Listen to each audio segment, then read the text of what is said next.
جمعہ انعامی دن ہے. جب پاکستان کی قوم مجرم ہو گئی، مفتی محمود جیسے آدمی کو ضائع کیا، علماء کا احترام نہیں کیا، تو پہلے ایک انسا مسلط ہوئی، اس کے بعد خنسا مسلط ہوا، اور اب دونوں کا مجموعہ بش کا بیٹا مسلط ہوا. تو جمعہ چلا گیا، اتوار بن گیا. پہلے ہم جمعے کی چھٹی کرتے تھے، یعنی پاکستان کے عوام، اب اتوار کی چھٹی ہے. سوال یہ کہ ہم تو مسلمان ہیں، اتوار تو عیسائیوں کا دن ہے. یہ گناہوں کی گرفت ہو گئی ہے. اور اب بھی جیسے چاہیے تھا، لوگوں نے علماء کا ایسا ساتھ نہیں دیا. فضل الرحمان گھر پر نظر بند ہے، سمیع الحق گھر پر نظر بند ہے، حسین احمد قاضی گھر پر نظر بند ہے. لوگ اپنے اپنے گھروں میں کھا پی رہے. آپ حشر دیکھیں کہ ان کا کیا ہونے والا ہے. جن بموں کا آپ سنتے ہیں کہ وہاں گرے اور طالبان جلس گئے، یہ بم یہی گرنے والے. یہ غز و یہ میدان آج کی تاریخ درس کی نوٹ کرو. وہ افغانستان کو ختم کرنے نہیں آیا تھا، وہ پاکستان کو ختم کرنے آیا ہے. جب آدمی کسی گھر کو لوٹتا ہے تو پہلے چوکیدار کو قتل کر دیتا ہے، دروازے کو توڑ دیتا ہے.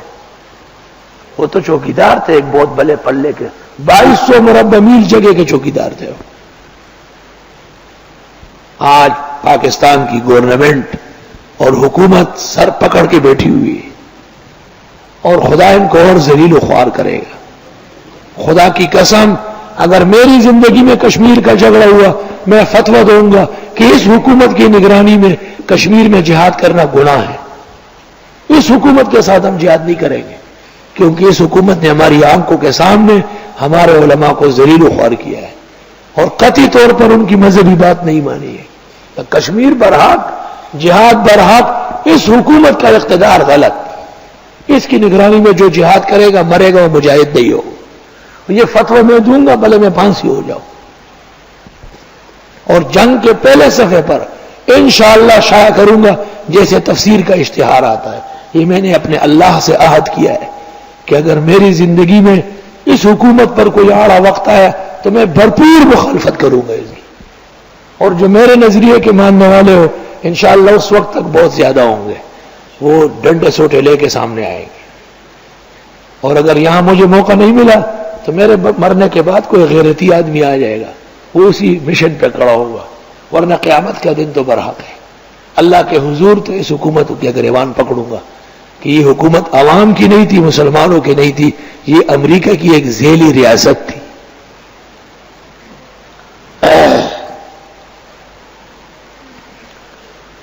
ہمیں صدمہ صرف اسلام کا ہے اور اسلام کی بے عزتی کا ہے.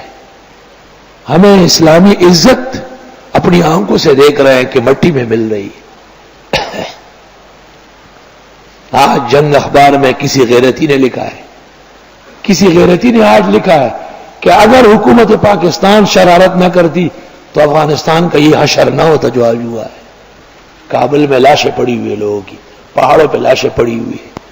کوئی بھی مرے مسلمان، یہ غلط طریقہ ہے. امریکہ کا تو ایک بھی نہیں مر رہا ہے. دونوں طرف سے مسلمان مار رہے ہیں. نہیں، مسلمان کو مسلمان سے کاٹا گیا، مسلمانوں کو آگے کر دیا گیا. تم لڑو ایسے. ایسا کیسا مسلمان ہوگا اور ایسا کیسا طالب علم ہوگا جو دینی روایات کی ذبح اور قتل پر خوش ہو؟ وہ طالب نہیں ہے، وہ کوئی اور نظریے کا آدمی ہے، مرزائی یا قادیانیوں کا جو مسلمانوں میں گھسا ہوا ہے. ربنا لا تؤاخذنا ان نسینا او اخطأنا ربنا ولا تحمل علينا اصرا كما حملته على الذين من قبلنا. خدایا ہم پر ایسا بوجھ نہ ڈالے کہ ہم اٹھا نہ سکیں، اور خدایا ایسے بوجھ تلے ہمیں نہ لدوائے جیسے گزشتہ لوگوں پہ آپ ڈال چکے تھے. ربنا ولا تحملنا ما لا طاقة لنا به.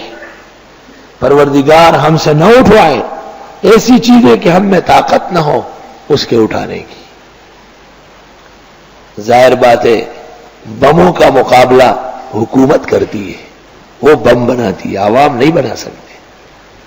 طالب علم پاکستان کے ہوں یا کابل کے، بم نہیں بنا سکتے، میزائل نہیں بنا سکتے.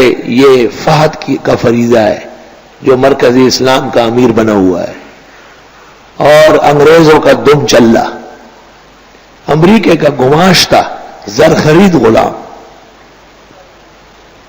یہ پاکستان کی حکومت کا فرض تھا. آخر بیت المقدس بھی ہماری آنکھوں کے سامنے اسرائیل توڑ رہا ہے، وہاں کے لیے بھی دفاع نہیں ہے، کچھ بھی نہیں ہے. یہ اسلحہ کب کام آئے گا؟ خدایا ہم سے ایسی چیزیں نہ اٹھوا کہ ہم میں اس کے اٹھانے کی طاقت ہی نہ ہو. ہم تو دعا کر سکتے ہیں، تعاون بیچ سکتے ہیں، ترغیب دے سکتے ہیں.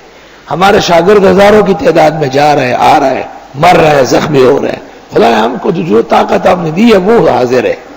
جو کام ہمارے اختیار و قابو میں نہیں ہے، اس کی وجہ سے جو نقصان ہوا ہے، خدایا اس سے ہمارا مواخذہ نہ فرما. واعف عنا، ہمیں معاف فرما.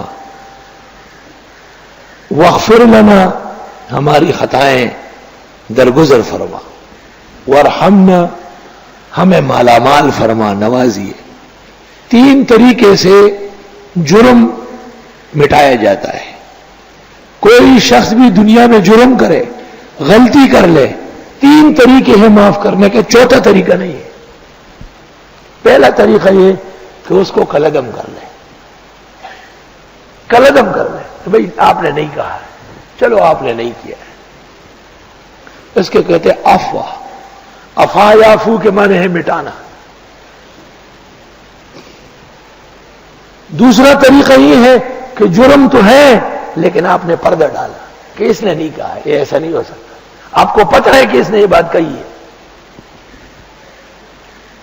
غفر پردے کو کہتے ہیں، حجاب کو کہتے ہیں. غافر ساتر کو کہتے ہیں. مغفر اس ٹوپی کو کہتے ہیں جو سر کو چوٹ سے بچاتی ہے، جس کو خود کہتے ہیں، اور عربی میں لامہ و مغفر. جرم ہے، سب کچھ موجود ہے، پردہ ڈال دیا. اور تیسرا اس کو نظر انداز کیا، پردہ ڈالا، اور اس کے بعد اس کو انعام دے دیا.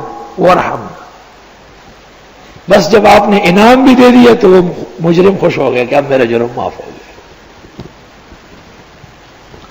بعض جرائم ایسے ہیں کہ آپ معاف کر لیتے ہیں ہم اور آپ، اللہ معاف نہیں کرتا. سمجھ گئے؟ بعض جرائم ایسے ہیں کہ آپ معاف کر لیتے ہیں ہم اور آپ، اللہ معاف نہیں کرتا. سمجھ گئے؟